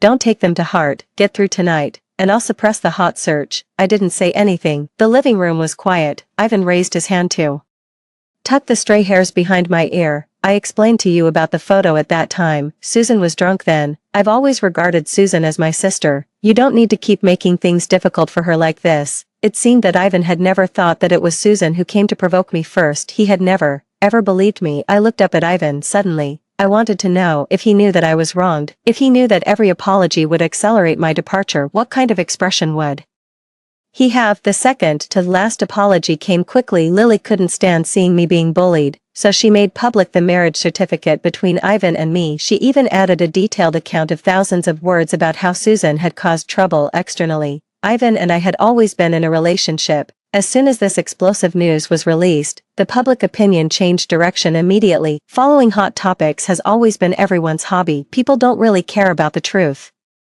Many people rushed to Susan's accounts on various platforms and scolded her severely. I learned this news late at night. I had been seriously ill these days. In a daze, I felt someone push the door open in the dark. I met Ivan's eyes at that moment. I felt a bit dazed. When I was sick in the past, Ivan would be so worried that he couldn't sleep well all night. At that time, half asleep and half awake, I saw Ivan sitting by the bed, looking at me. A proud young master like him would also have rimmed eyes with sadness at night, but now, he looked at me quietly, with a smile that didn't reach his eyes. Was it you who instigated what Lily did? His cold fingers ran through my hair, making me shiver. He asked me with a smile in his tone. Do you know what I've been busy with these days? I've been busy taking pictures of that limited edition necklace you've always wanted. But what did you do, Daisy? Do you have to force Susan to death to be satisfied? I propped myself up, my eyes full of confusion. Ivan didn't intend to give me a chance to explain. He dragged me, who was still having a fever, to the hospital. Only when I pushed open the door of the ward did I know Susan had slit her wrists. She was lying on the hospital bed and burst into tears the moment she saw me. I never wanted to compete with you for anything, Daisy. Why can't you just let me go? She sobbed incoherently. When I'm discharged from the hospital, I'll leave here tonight. I won't appear around Ivan anymore. My brain was in a daze. It took me a long time to react. These are the same old tricks again, but Ivan firmly believed it. At first, I was so sad that I couldn't sleep. I explained to Ivan again and again. He seemed to be on my side, but every time he spoke, he was partial to Susan. He always said that asking me to apologize was for my own good, but he never seemed to have believed me. Later, I started arguing with Ivan. At the end of the quarrels, all that was left was grievance. Gradually, I began to realize that compared to me, Ivan subconsciously trusted this childhood sweetheart he had doted on since childhood more. No one could break into their relationship. The overwhelming tiredness surrounded me deeply. I asked him numbly, how do you want me to apologize this time? Is it still about making up for what I've done wrong? Or an eye for an eye? Cut my wrist again. Ivan's eyes were complex. He raised his hand and pulled down the cuff that I had rolled up, his voice a bit helpless. Don't talk nonsense. I waited quietly for what he would say next, like waiting for the final blade of the lingering death. I've thought it over carefully. We still need to reduce the chances of you two coming into contact. Ivan looked at me. Daisy, quit the entertainment industry. From now on, you can do anything you want. A crisp slap interrupted Ivan's words. I withdrew my hand and felt my fingertips go numb. Ivan's head was turned to the side by my slap. He turned his head to look at me and calmly finished the second half of the sentence. I'll be with you. No way. A hasty and flustered voice came. Lily, who had rushed over, stood at the door. She must have come in a hurry, as her chest was heaving up and down. I did this myself. Don't make things difficult for Daisy. Lily had always been strong-willed, but that day, she stood in front of me and shed tears. She stared at Ivan, extremely sad. I can't stand seeing Daisy being wronged like this. One thing after another. You've been partial to Susan enough over the years. It's really not easy for Daisy to get to where she is now. Can't you choose to stand by her side at least once? Ivan still didn't change his mind in the end. Before long, I would be completely hidden from the public. On the way back with Lily, autumn rain suddenly started to fall halfway. The cold wind seemed to seep into the bones. Lily hurriedly held an umbrella for me, but the rain came so suddenly that most of me still got wet. The wet clothes stuck to my body Feeling cold and sticky, I stared at the wet cuff in silence. It seemed that it was just a rain, but it seemed that the past 7 years had been damp. The mission progress had increased to 99%. There was only one last apology left, and I could go home. I started to pack my last things and gave everything I could to Lily. Lily stared at me blankly. What are you doing? Don't do anything stupid. Didn't Ivan say he would support me? I'll spend his money and use it to support you. I put the card into Lily's hand. You take all these for me, Daisy. No matter what happens, I'm here. If you're sad, come to me. We can divorce that Ivan guy if necessary. I turned around and walked back, waving my hand at Lily. If I had known that was the last time I saw Lily, I would have said more and said goodbye to her properly. When I left Lily's house, the sky was overcast as if a heavy rain was about to fall. After picking up the customized watch from the store, I walked back and sent a message to Ivan.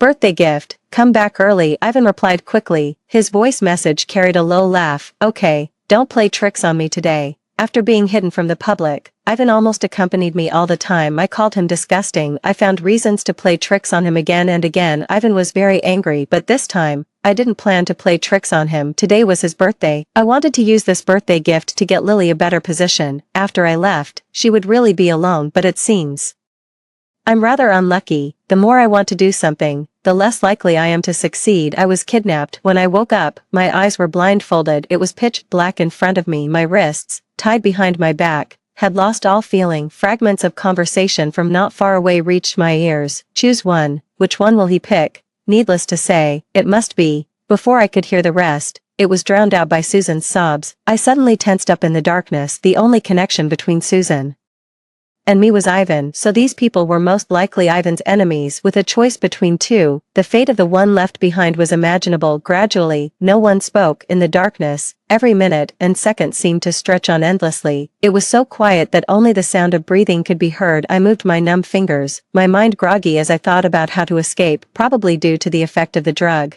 I fell into a coma again. When I woke up again, it was even quieter all around. Footsteps approached from afar. My heart was suddenly suspended in mid-air like a thread. The blindfold was yanked off suddenly, and the dazzling light made me squint. After a couple of seconds to adjust, I could see the surroundings. An abandoned factory. In front of me was a rough-looking man. He looked down at me. His indifferent eyes held a trace of pity. My eyelashes quivered, and I had a pretty good idea of what was going on. Out of the corner of my eye, the place where Susan had been was now empty.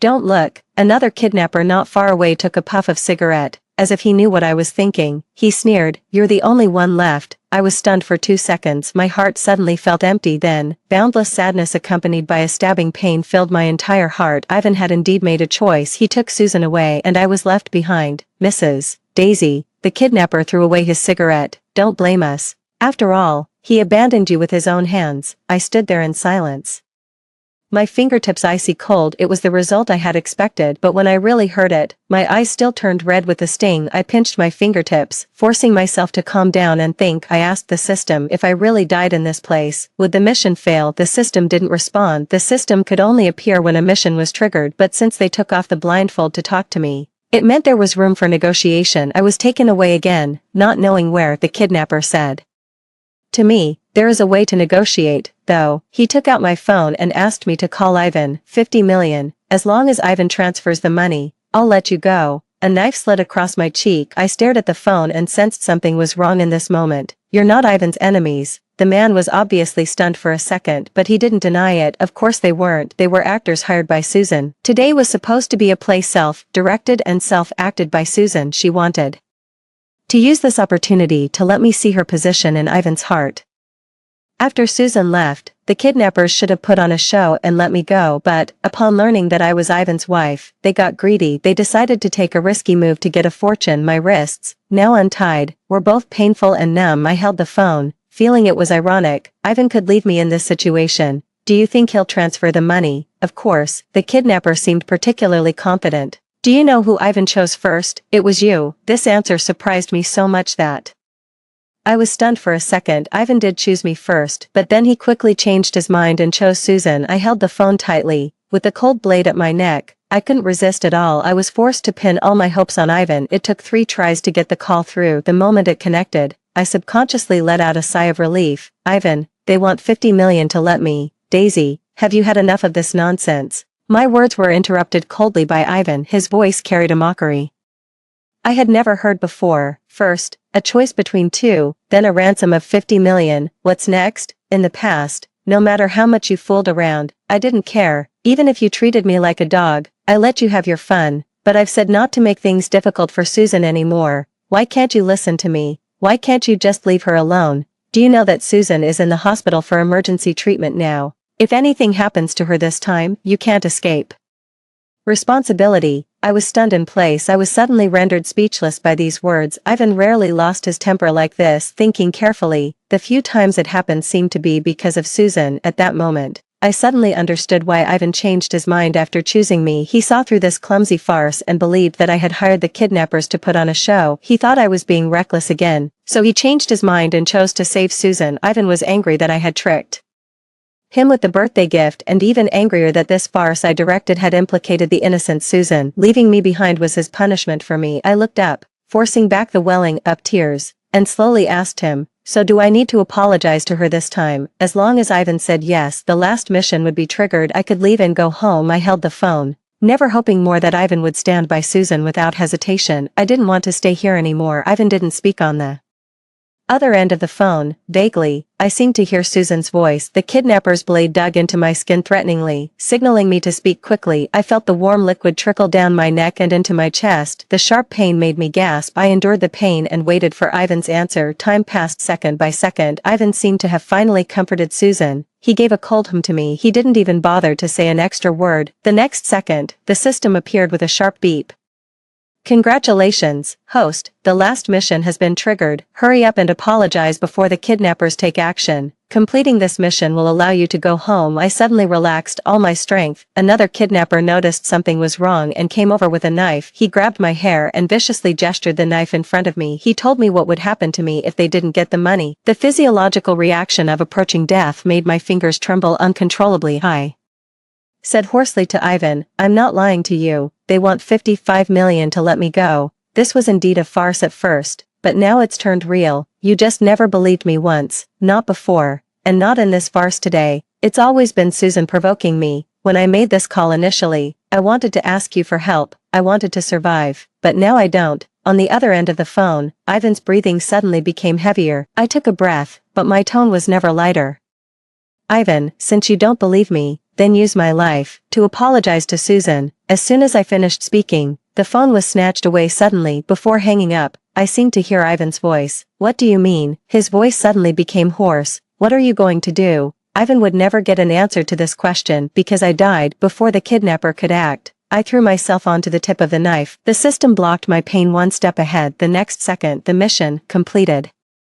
Prompt sound and the kidnapper's terrified cry mixed together. Suddenly, it exploded in my ears. The mission was completed. I felt the sounds around me getting fainter, and my consciousness gradually became blurred. As I fell to the ground, something fell out of my pocket. I looked down and saw the birthday gift I had prepared for Ivan. Birthday gift. I twitched my lips in a somewhat mocking way. I almost forgot. Today was Ivan's birthday. I died on Ivan's birthday. I fell into darkness when I opened my eyes again. I didn't return to my original world, but my soul was brought to Ivan's side. System, what's this? The system said that I could completely leave and go home when Ivan found out about my death. Still need him to find out about my death soon. The system comforted me. Ivan has been searching the whole city for you. Only then did I notice the surroundings. It was the abandoned factory where I was kidnapped. Many people around were looking around solemnly, investigating something.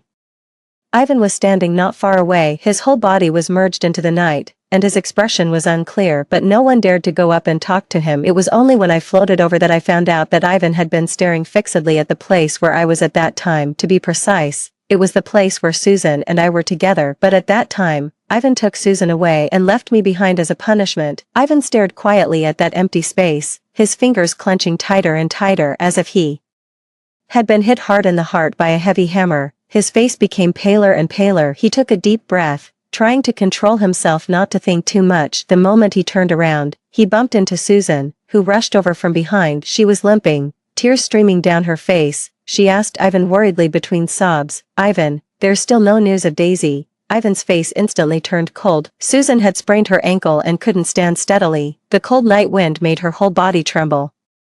Uncontrollably, she grabbed Ivan's sleeve tightly. It'll be okay, they just want money. so they surely won't hurt anyone, it'll be okay." In the end, I didn't know if she was trying to comfort Ivan or herself. Susan was more afraid than anyone that something would happen to me. She was the mastermind of this farce. If something happened to me, how could she get away with it? But Ivan didn't say anything. He took a step back and looked at Susan, his eyes colder than ever. Susan shrank back.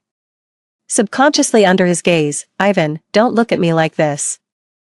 I'm scared. Daisy will surely be okay. I'm also helping." Susan's words were interrupted by Ivan. His voice was low and cold. "Do you know what Daisy said in the last call she made to me? She said from the beginning, this was a play directed by you. It wasn't me." Susan immediately shook her head in denial. "Not you." Ivan's gaze fell on her face. "Then why are you in such a hurry? Susan would never be this anxious because of me." At this moment, her eyes were wide open, looking at Ivan. The next second, tears fell down pattering. "If this really had something to do with me, why would I have sprained my ankle? You know how important next week's event is to me." Ivan didn't speak. The atmosphere around them froze at this moment. Ivan's assistant suddenly ran over. "There's progress." With this one sentence, both of them turned their heads to look. "The investigation shows that these two kidnappers once." The assistant stopped here, as if he had just noticed Susan beside him, and his expression turned strange. Ivan almost anticipated what he was going to say, and his voice turned cold. "Once what?" The assistant forced himself to finish the rest of the sentence. "Once had connections with people under Miss Sue." Susan's crying stopped abruptly. She looked up and met Ivan's eyes, opening her mouth but unable to say anything. The truth came to light. Susan could no longer hide it. Ivan laughed. He grabbed Susan's wrist, his fingers tightening continuously. Usually, when Ivan was like this, it meant he was extremely angry. Susan was terrified and hurriedly started to explain. "It's not like that. I was really out of my mind about this, but I never meant to hurt her. We agreed to just put on a show and then let her go." Her voice was choked with sobs. "I really didn't know it would turn out like this." Ivan was stunned in place. He probably thought of the last call I made to him. If he had believed me a little bit at that time, I wouldn't have ended up on this dead-end road.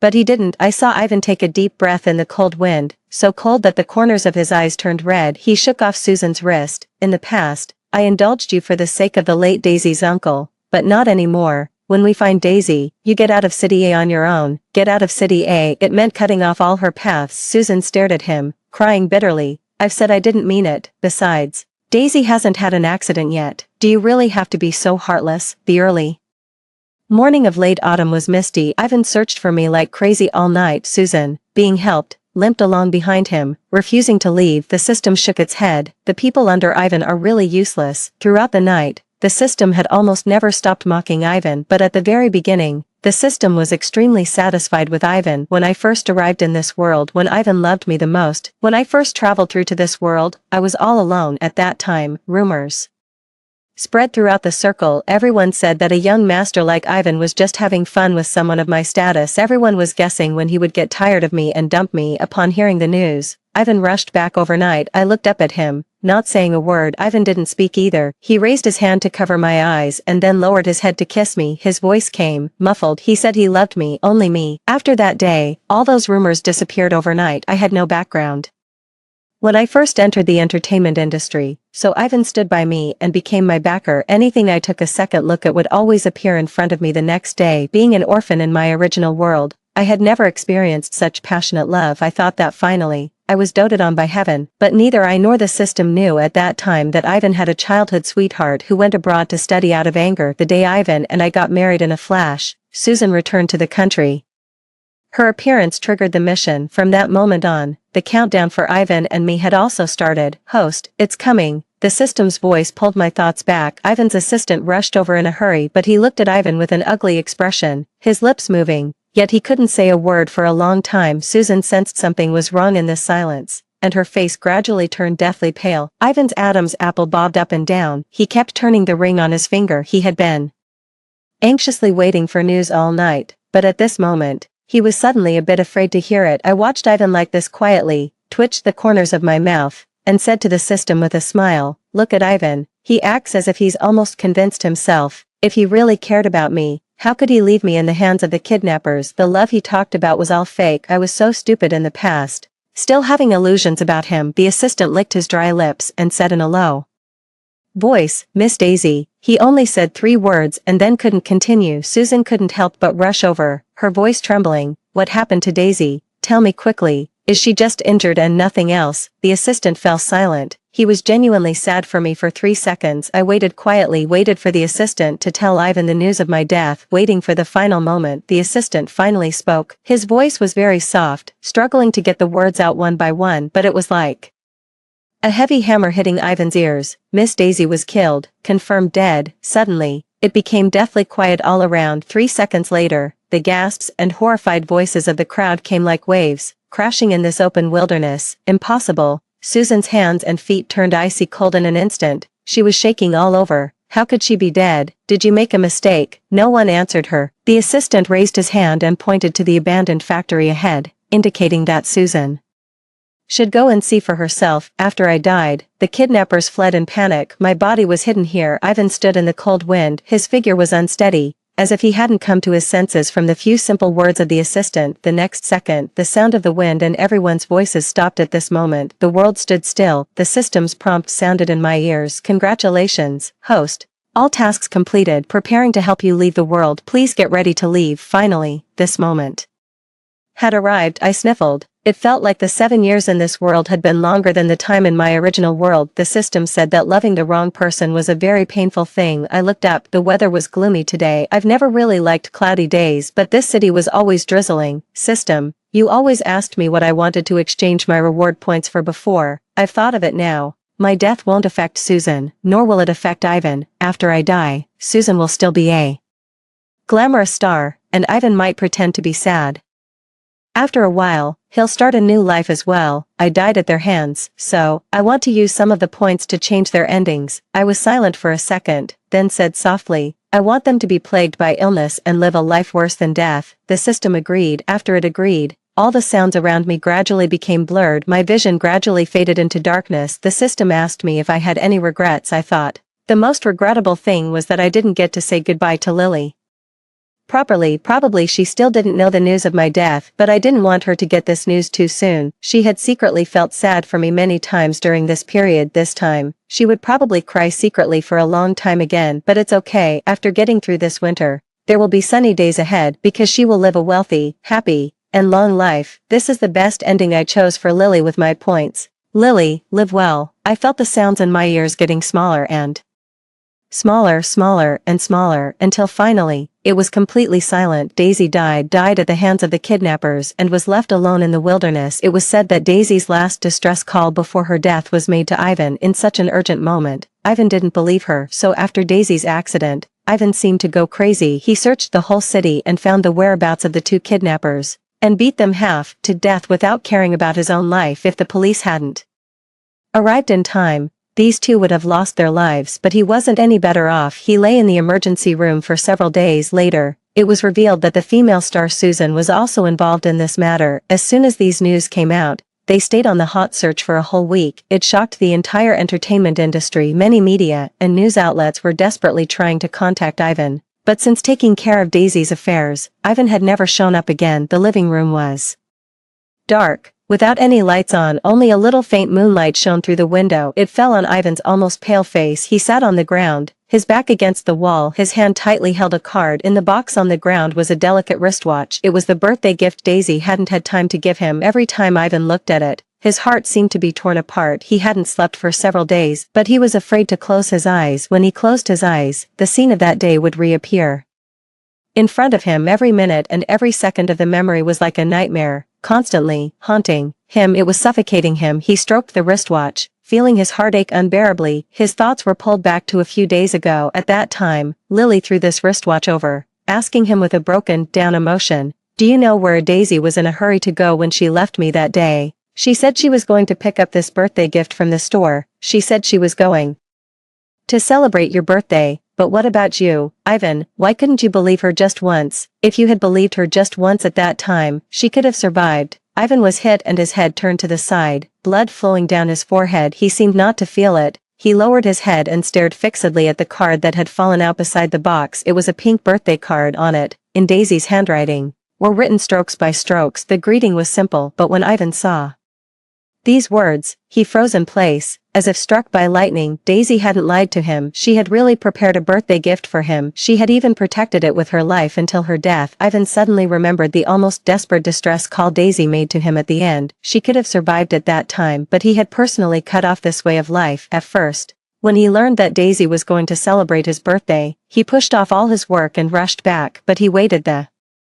whole day, and Daisy didn't come back. Ivan thought Daisy was playing tricks on him again, so he left her alone in the hands of the kidnappers. Daisy had been playing tricks on him again and again these days, and he had never cared. This was the first and only time, but the price was that he had lost Daisy forever. The churning acid in his stomach made Ivan suddenly retch, but he hadn't eaten anything these days, so he couldn't throw up anything. His back against the wall, it was a long time before he let out a breath. His eyes were completely red. Ivan lived in a daze for a month. He often had dreams, dreaming of the past. When he suddenly woke up and sat up, what greeted him was the silent night. His memory began to get confused. He couldn't quite tell the difference between dreams and reality. The weather was getting colder and colder. On the day of the first snowfall, Ivan had another dream. He dreamed of Daisy's birthday. The tip of her nose was red from the cold, but she still insisted on pulling Ivan to the snowfield to make a wish. The snow was falling all over the sky. The snow fell silently. Daisy's voice was soft and gentle, drilling into his ears. She spoke, making a wish piously and seriously, hoping that Ivan would always be by her side. Ivan woke up with a start again. There was a thin layer of sweat on his forehead. He gasped for breath in the dark. Then, in the silence,